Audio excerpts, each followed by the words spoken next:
अगर आज आप पूरी दुनिया में चल रहे सारे कॉन्फ्लिक्ट्स को वर्ल्ड मैप में एक एक करके रेड मार्क करते जाए तो दुनिया आपको लाल रंग में दिखेगी। मिसाइल्स, रॉकेट्स, बॉम्ब्स और खून से लथपथ धरती, यही आज का सत्य है। इस दुनिया की सबसे इंटेलिजेंट स्पीसीज ह्यूमंस यानी हम एक दूसरे के दुश्मन बनकर आमने सामने खड़े हैं। हमारे सनातन धर्म में ऐसे ही एक युग का वर्णन है जब अधर्म अपने चरम सीमा पर होगा। लोग आपस में मरते दम तक लड़ेंगे। धर्म, आस्था, विश्वास सब खत्म होने को आएगा। इसी को कहा गया है कलयुग। और पुराणों में बोला गया है कि इस कलयुग में ही कली और कल्कि के बीच होगा एक भयंकर युद्ध, जिससे सृष्टि का विनाश और कलयुग का अंत होने वाला है। आज एक बटन दबाने से हजारों न्यूक्लियर बॉम्ब्स कुछ ही सेकंड्स में धरती को खत्म कर सकते हैं। मतलब हम अपने उस अंत से चंद ही सेकंड्स दूरी में हैं। तो क्या कलयुग में मनुष्य धीरे धीरे अपनी विनाश की ओर बढ़ रहा है? क्या कलयुग का अंत आ चुका है? और क्या जल्द ही कल्कि अवतार का जन्म होने वाला है? आज के इस वीडियो में कोशिश करेंगे जवाब ढूंढने की ऐसे ही कुछ मुश्किल सवालों का। नमस्कार दोस्तों, मैं हूं रजत आपके साथ। So without any further edu, let's find out the truth. सत्य, त्रेता, द्वापर और कली, ये चारों युग इस सृष्टि की 4 डिफरेंट स्टेजेस है जिसमें मनुष्यों की फिजिकल, स्पिरिचुअल और मोरल एवोल्यूशन को बहुत ही डिटेल में डॉक्यूमेंट किया गया है वेदों और पुराणों में। इन चारों युगों को मिला के बनता है एक महायुग जिसका टाइम ड्यूरेशन है 43,20,000 वर्ष। सतयुग में देवता देवलोक में रहते थे और असुर पाताल लोक में। त्रेता युग में धर्म और अधर्म एक ही दुनिया में मौजूद थे, जैसे राम और रावण। द्वापर युग में धर्म और अधर्म एक ही परिवार में दिखने लगा, जैसे पांडव और कौरव। वहीं कलयुग में धर्म और अधर्म एक ही मनुष्य के अंदर ही दिखाई देता है। इसका मतलब जैसे जैसे काल चक्र आगे घूमता गया, मनुष्य अपनी धर्म के मार्ग से थोड़ा थोड़ा दूर होता गया और उसके अंदर काम, क्रोध, लोभ, हिंसा जैसे अधार्मिक लक्षण बढ़ता गया। साथ ही उनकी आयु और लंबाई भी कम होती गई।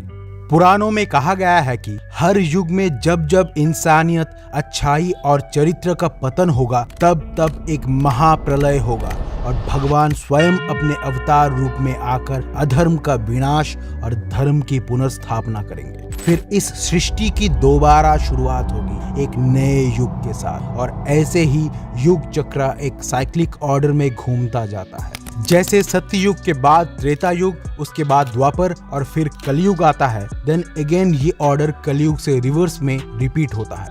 मतलब कलयुग के बाद द्वापर, फिर त्रेता, उसके बाद सत्ययुग फिर से आता है और एक महायुग कंप्लीट होता है।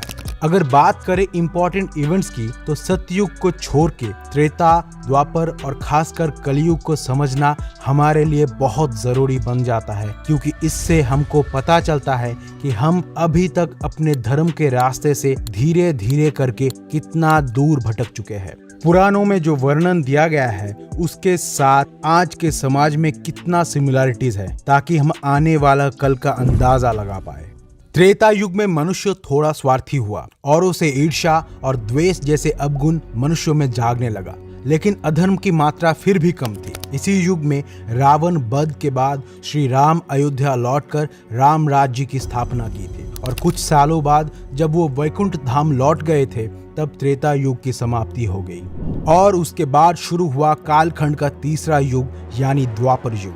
इसी युग से मनुष्य की चरित्र का पतन शुरू हो जाता है। दूसरों की संपत्ति, धन और यहाँ तक कि स्त्री पे बुरी नजर डालने जैसा कुकृत्य भी मनुष्य करने लगता है। द्वापर युग में मनुष्य जाति के 4 वर्ण ब्राह्मण, क्षत्रिय, वैश्य और शूद्र का भेदभाव भी अपने चरम पर था। इसी युग में महाभारत की लड़ाई भी लड़ी गई थी और एक बार फिर से भगवान ने अपने श्री कृष्ण अवतार में आके सृष्टि में धर्म की पुनर्प्रतिष्ठा की। लेकिन इसके बाद गांधारी के श्राप से जब भगवान श्री कृष्ण की मृत्यु हुई थी, तब शुरुआत हुई कलयुग की।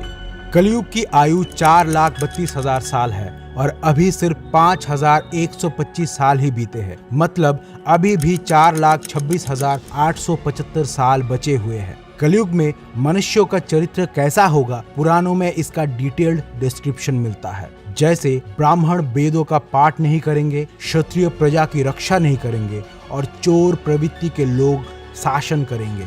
हिंसा, लोभ, मोह, काम, क्रोध, वासना, द्वेष, माता पिता का त्याग, स्त्री अपराध, जीव हत्या, तामसिक भोजन जैसे अधर्म इस समाज पे पूरी तरह से हावी हो चुका होगा। और आज कुछ ऐसे ही होता हुआ देख भी रहे हैं हम हमारे आसपास। लेकिन पुराणों में ये भी कहा गया है कि हर युग की तरह कलयुग में भी अधर्म का विनाश और धर्म का पुनर्स्थापना करने भगवान विष्णु अपने 10वें अवतार यानी कल्कि अवतार के रूप में धरती पर अवतारित होंगे। तो कौन है ये कल्कि अवतार?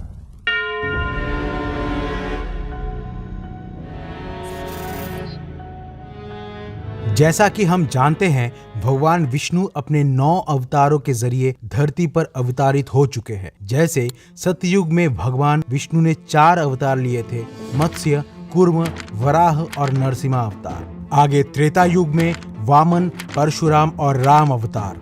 द्वापर युग में श्री कृष्ण और बुद्ध अवतार एवं कलयुग में होगा कल्कि अवतार।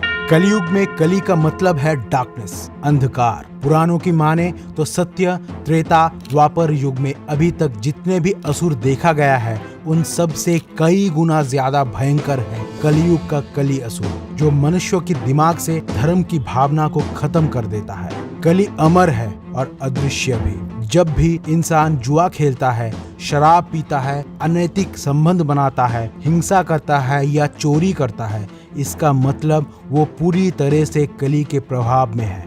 और देखा जाए तो आज हमारे समाज में भारी संख्या में लोग यही करता दिख रहा है। मतलब आज नहीं तो कल कलयुग अपने चरम पर होगा। लेकिन महाभारत की लड़ाई के बीच भगवान श्री कृष्ण ने अर्जुन से कहा था, यदा यदा हि धर्मस्य ग्लानिर्भवति भारत अभ्युत्थानम् अधर्मस्य तदात्मानं सृजाम्यहम् परित्राणाय साधुना विनाशाय च दुष्कृतम् धर्म संस्थापनार्थाय संभवामि युगे युगे। मतलब जब जब धर्म की हानि होती है तब तब मैं आता हूँ, जब जब अधर्म बढ़ता है तब तब मैं आता हूँ। सज्जन और साधु लोगों की रक्षा के लिए मैं अवतारित होता हूँ। दुष्टों की विनाश के लिए और धर्म के स्थापना के लिए मैं हर युग में जन्म लेता हूँ। और कलयुग में कली असुर का विनाश करने भगवान आएंगे अपने कल्कि अवतार के रूप में। ऐसा माना जाता है कि उत्तर प्रदेश की मुरादाबाद जिले की संभल गांव में कल्कि अवतार जन्म लेंगे। उनकी पत्नी होंगी पद्मा, जो माता लक्ष्मी का ही स्वरूप होंगी। कल्कि के गुरु होंगे भगवान परशुराम, जिन्हें अमरत्व का वरदान प्राप्त है। अग्नि पुराण में भगवान कल्कि के व्यक्तित्व का वर्णन है। वो 64 कलाओं में परिपूर्ण होंगे। तीर कमान और तलवार को शस्त्र के रूप में धारण करेंगे और दुष्टों के संहार के लिए देवदत्त नाम के सफेद घोड़े पे सवारी करेंगे। भगवान शिव के आराधना से उन्हें दिव्य शक्तियां प्राप्त होंगी और उनके तलवार में वज्र जैसी शक्ति होगी। लेकिन कली असुर इतना ताकतवर है कि कल्कि अवतार को भी कली का विनाश करने के लिए 7 चिरंजीवी की मदद लेना पड़ेगा। और क्योंकि कली अमर है तो उसका पूरी तरह से विनाश भी संभव नहीं है। कल्कि अवतार द्वारा कली असुर के शक्तियों का विनाश के साथ ही कलयुग का अंत होगा और फिर से आएगा सत्ययुग। इसके बाद फिर से कली धीरे धीरे एक के बाद एक युगों में अपना शक्ति बढ़ाता जाएगा और एक बार फिर कलयुग में जाके उसका शक्ति चरम पर होगा।